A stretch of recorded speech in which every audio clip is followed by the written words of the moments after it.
Assalamualaikum warahmatullahi wabarakatuh. Al-Fatihah.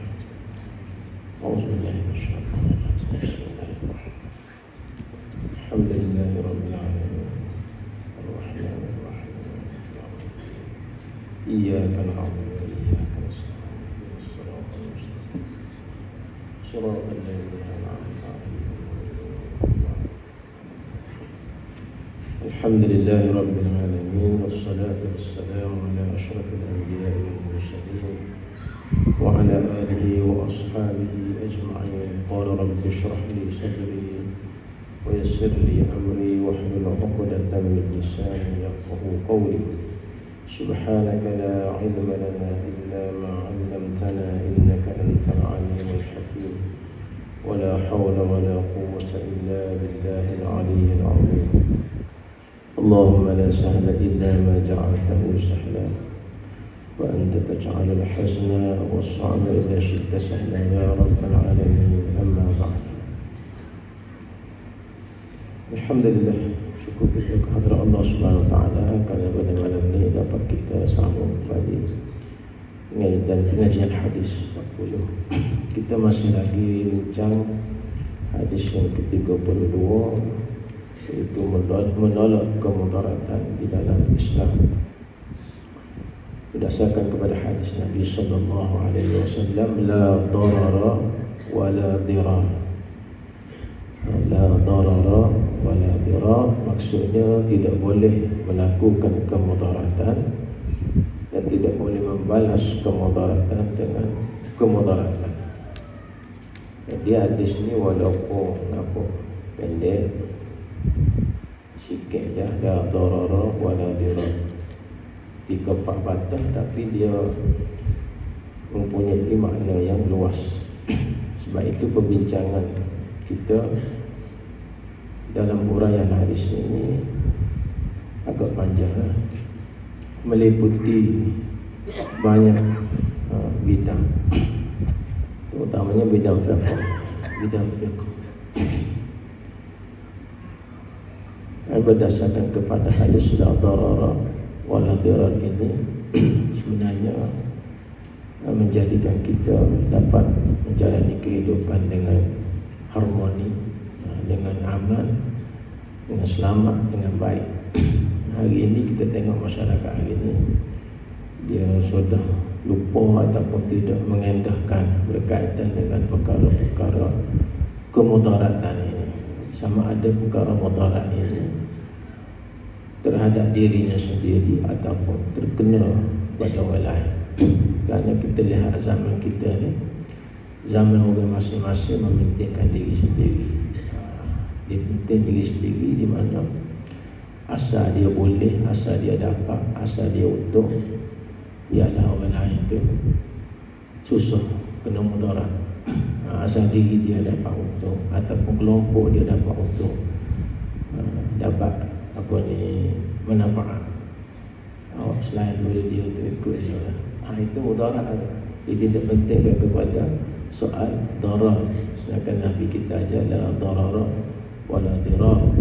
Maka kita kata hidup syariat itu sangat comel lah, cantik.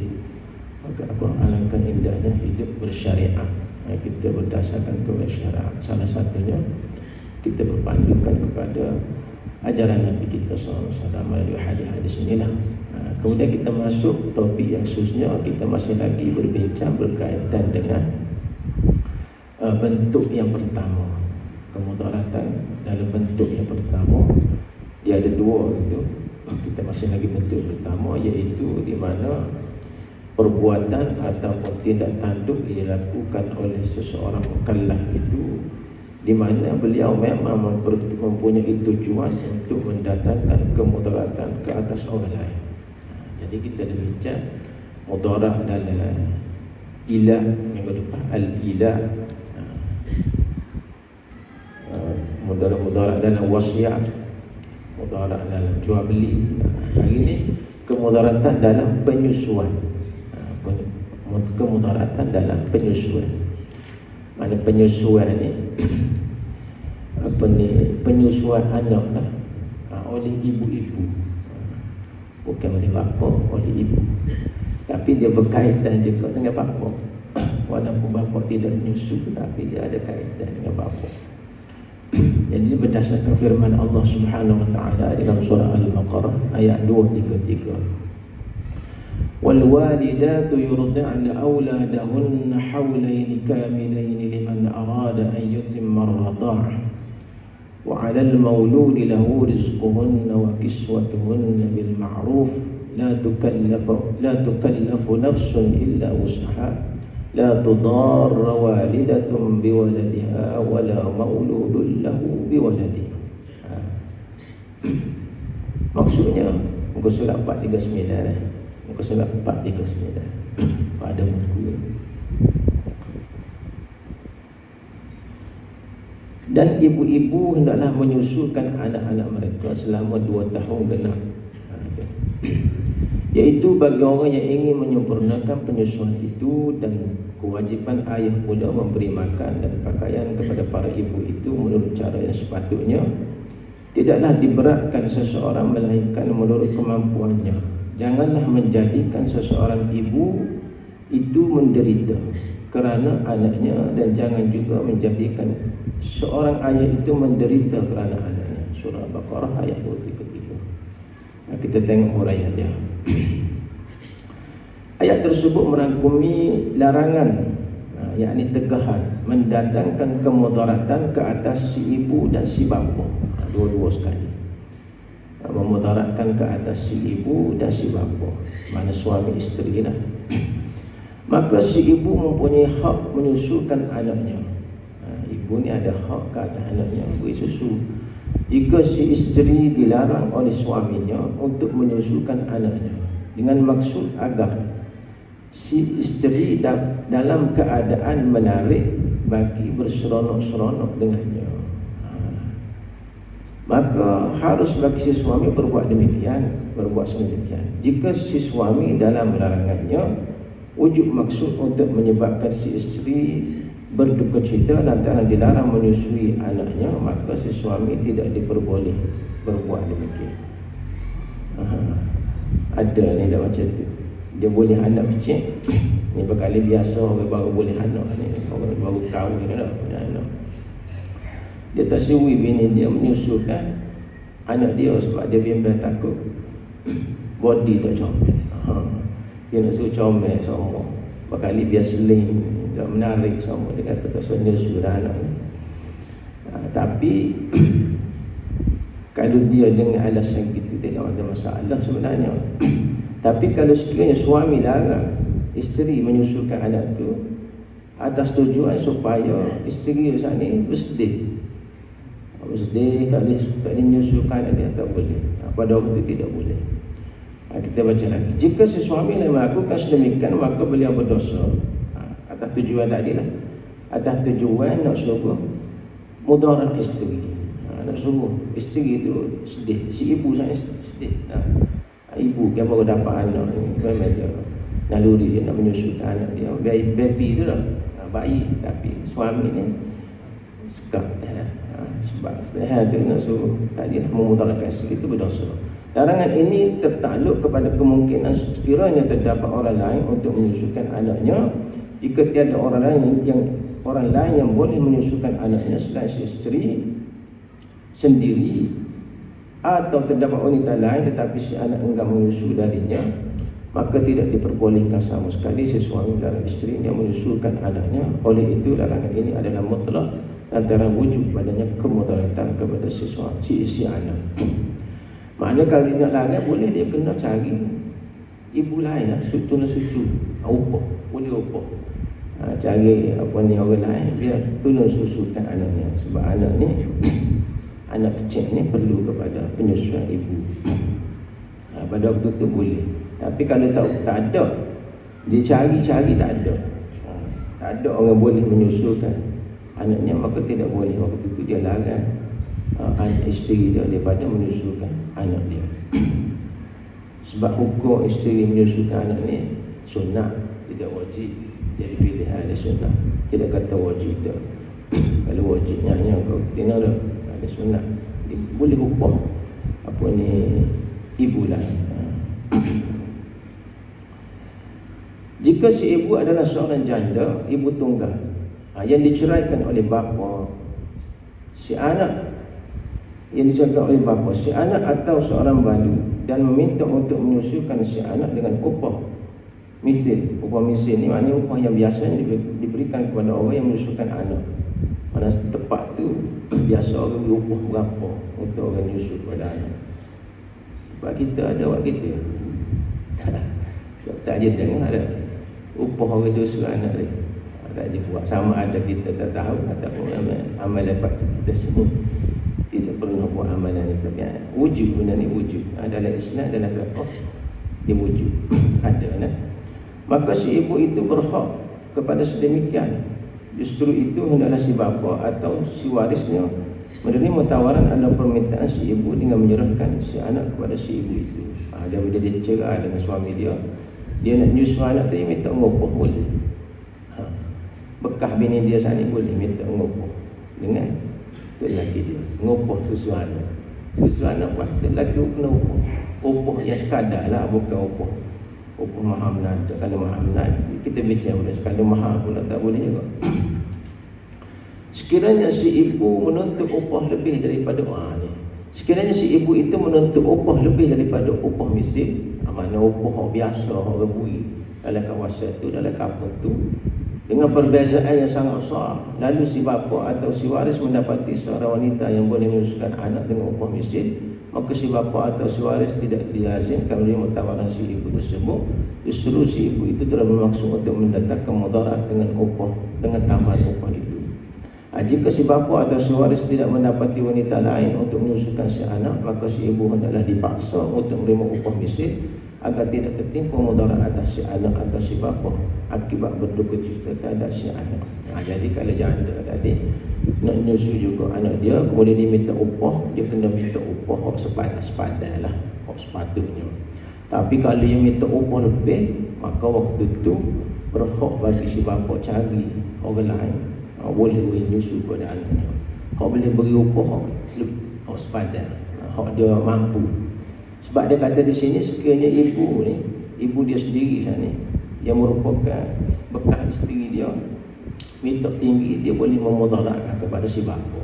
Kena waktu pergi belanja besar pula nak susukan anak, itu mendatangkan mudarat kepada si bapa dan mendatangkan mudarat juga kepada si anak kalau tidak dapat susu sana. Kalau tidak dapat menyusukan daripada susu ibunya, kerana daripada segi faedah kebaikan anak kecil ni mendapat susu ibu itu sangat besar faedah dia kan, kebaikan dia, manfaat dia, hikmah dia. Di sini maknanya Islam melarang daripada wujudnya kemudaratan terhadap si ibu dan si bapa. Gitu maksudnya, mudarat dalam penyusuan. Dan walaupun kita kata hukumnya sunnah, tapi Islam sangat-sangat menggalakkan seorang ibu sana menyusukan anak. Sebab susu ibu tu, orang kaji lah ni kan, dia panggil susu apa? Susu awal ibu lah. Susu awal ibu ni dia panggil ada apa? Kolesterol. Kolesterol ni menyediakan antibody yang kuat kepada anak. Menguatkan antibody, menguatkan tulang, menguatkan segala-galanya lah, kesihatan bayi sana. Bayi semakin sihat, kemudian boleh mengelakkan bayi tadi dijangkiti dengan pelbagai penyakit. Dan dikatakan juga boleh menyebabkan bayi ini cepat boleh cakap. Mulut dia tu kan dia dekat dengan tetek ibu dia tu dah, sama-sama dia bergerak. Dia kata boleh menyebabkan rahal dan sebagainya berlaku di situ, pengembangan dan sebagainya. Dan juga hubungan ikatan kasih sayang di antara seorang ibu dan anak saja.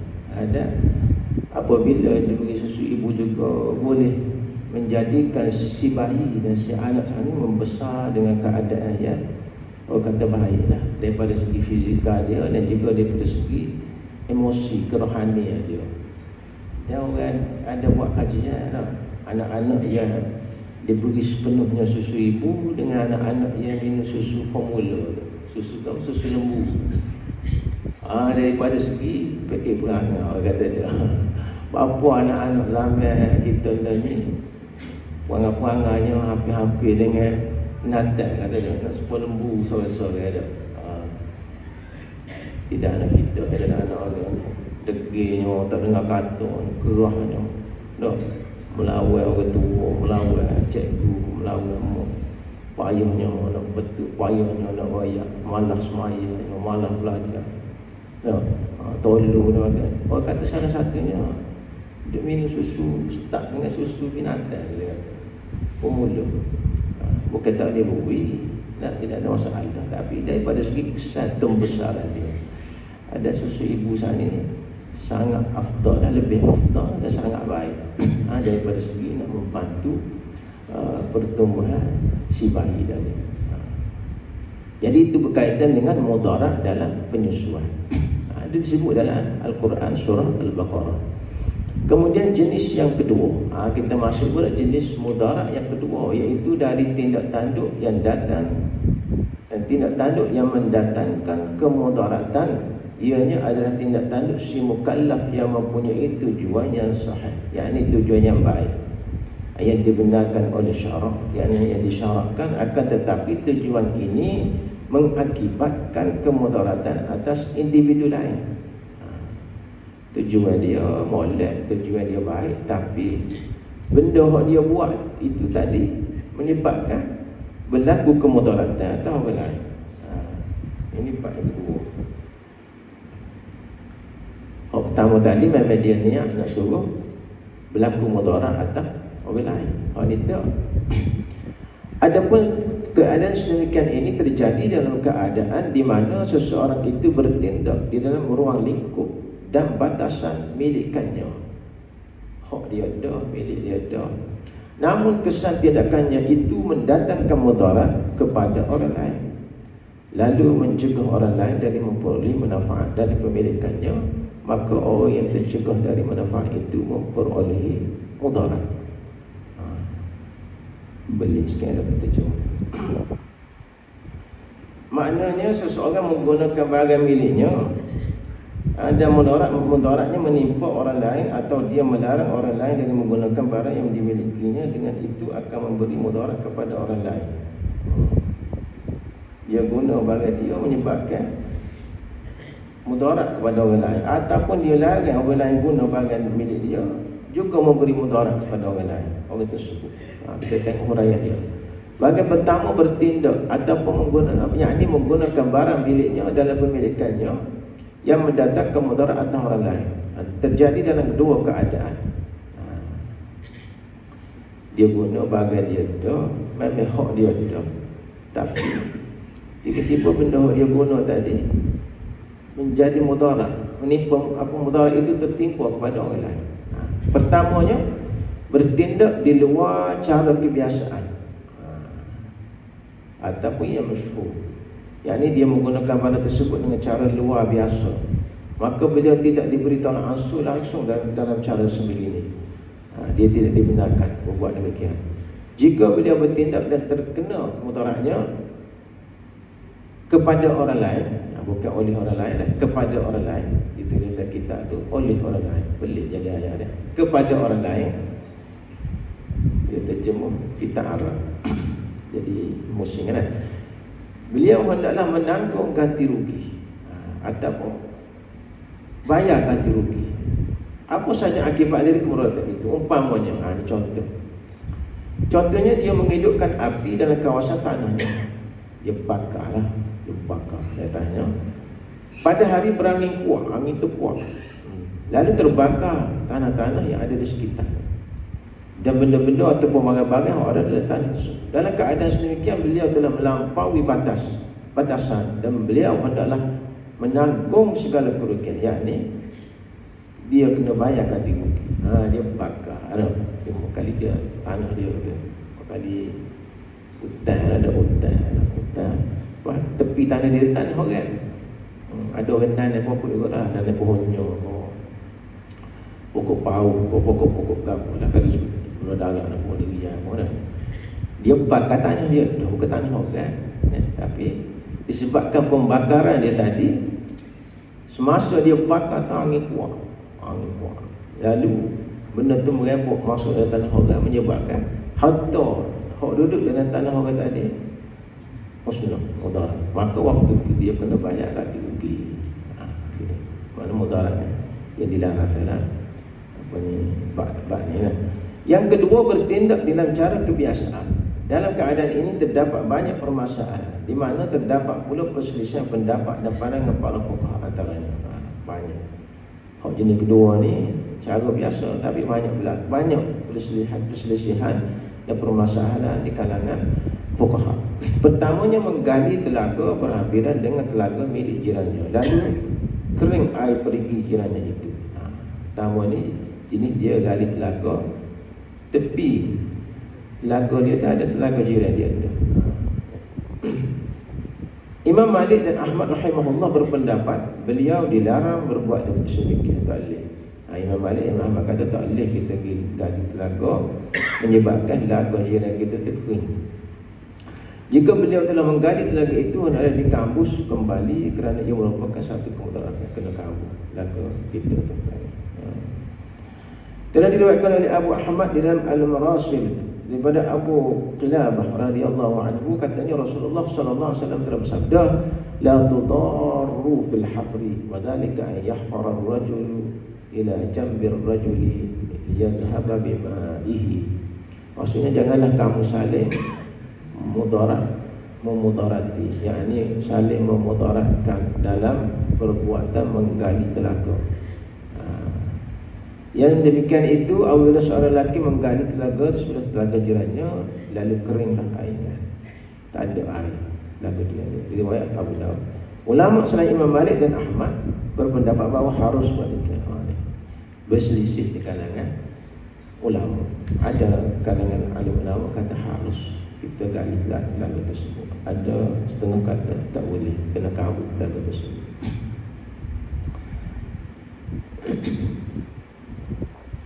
Payah dah. Kadang-kadang di sini dia akan bergantung kepada tolak ansur lah, persepahaman. Kena bincang molek lah sebenarnya dah.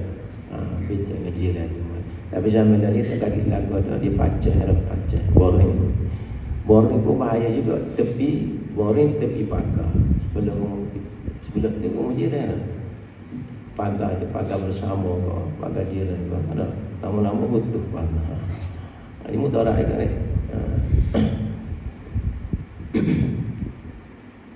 Yang kedua, membuka lubang. Membuka lubang udara. Membuka lubang udara dan bangunan yang tinggi.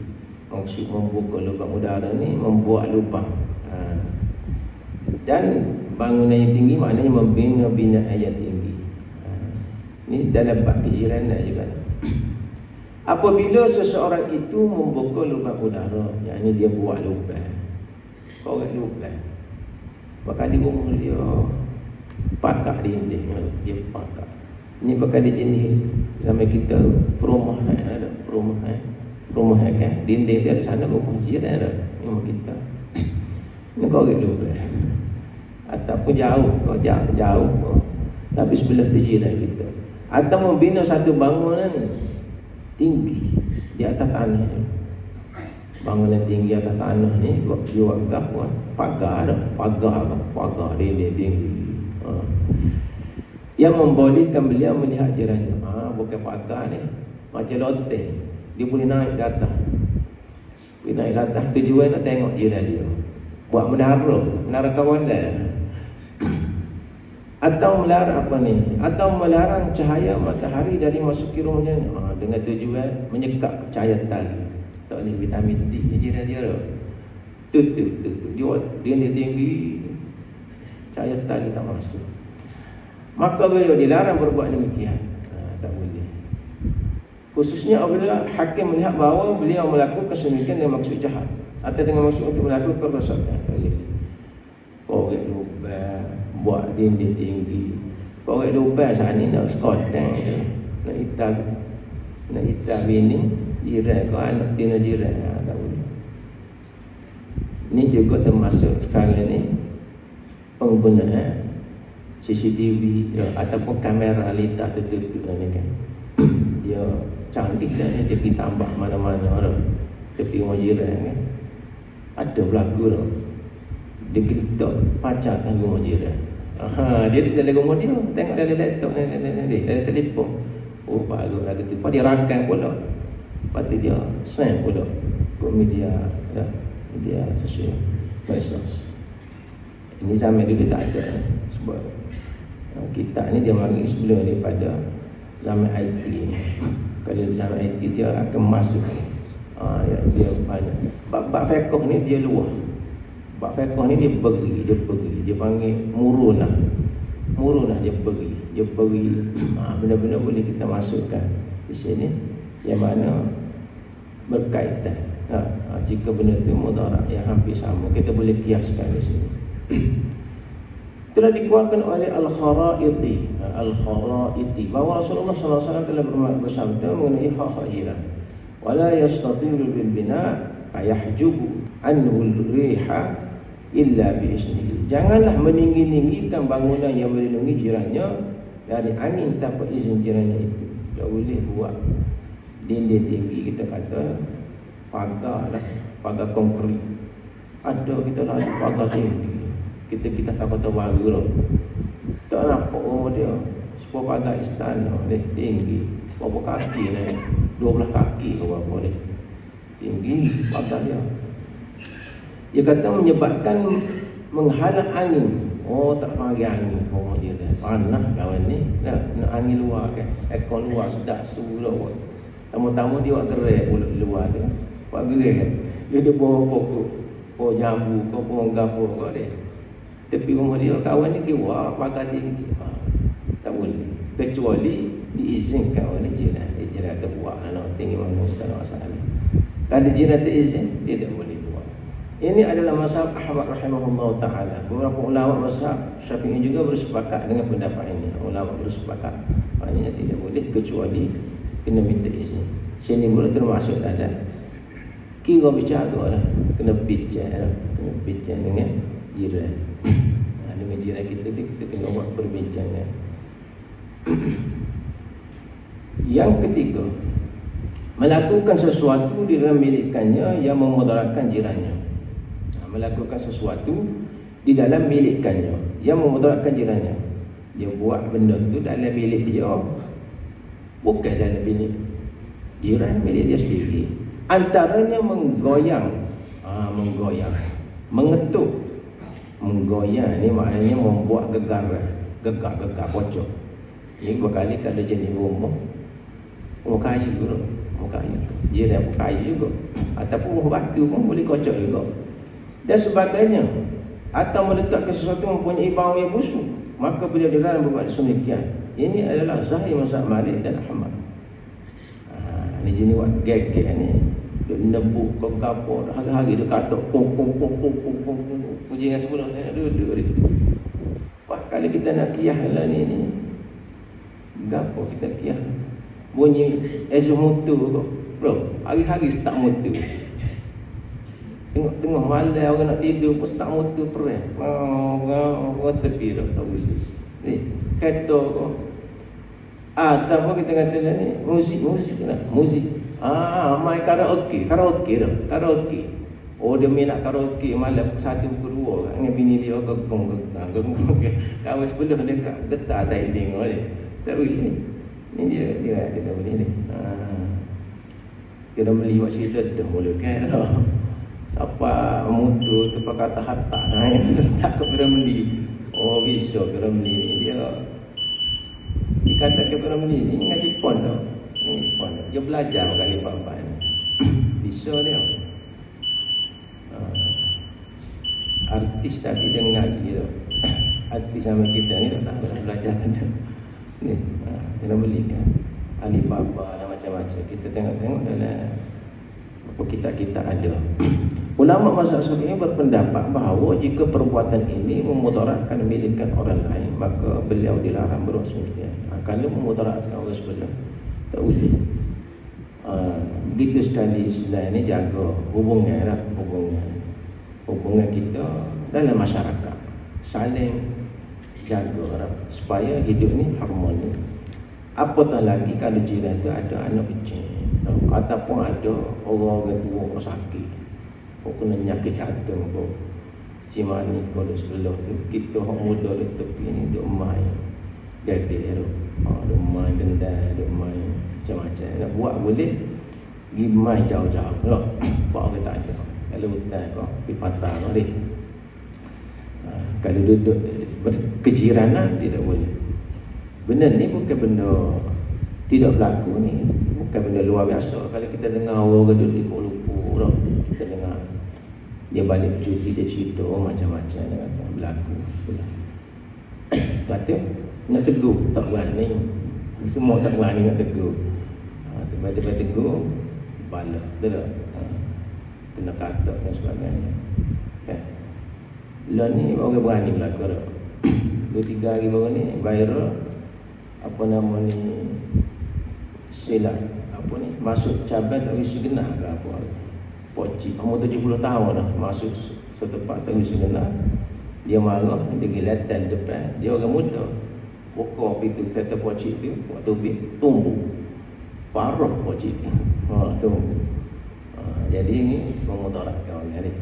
Berani orang ni.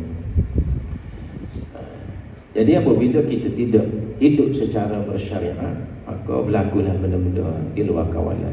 Kalau semua kita hidup secara bersyariat, insya-Allah akan wujud keharmonian dalam masyarakat kita, negeri kita dan negara kita. Saling hormat menghormati, saling ada toleransi di antara satu sama lain. Seperti mana orang mula-mula sanalah tidak ada sifat untuk mementingkan diri dia, keutamaan bagi dia ataupun disebut sebagai maslahah khasah, maslahah untuk diri dia sendiri, tapi lebih kepada maslahah orang ramai. Kita kata kita fikir benda tu untuk diri kita, molek untuk diri kita, jika kita buat, jika tak molek, begitu juga kepada orang lain. Ada kita taksir kepada diri kita. Begitulah. Ini sepatutnya. Ini wallahu a'lam. Insyaallah sudah kita berhenti dulu. A'udzubillahi minasyaitonir rajim. Bismillahirrahmanirrahim. Alhamdulillahi rabbil alamin, wassalatu wassalamu ala asyrafil anbiya'i wal mursalin wa ala alihi washabihi ajma'in. Allahumma ij'al jam'ana hadha jam'an marhuma wa tafarraqana min ba'dihi tafarruqan ma'suma wa la taj'al illahumma fina wa la ma'ana wa la man yatba'una shaqiyyan wa la matrudan wa la mahruman ya rabbal alamin. Allahumma zidna ilma warzuqna fahma wa sallallahu ala sayyidina Muhammadin wa ala alihi washabihi wasallam walhamdulillahi rabbil alamin. Taqabbalallah.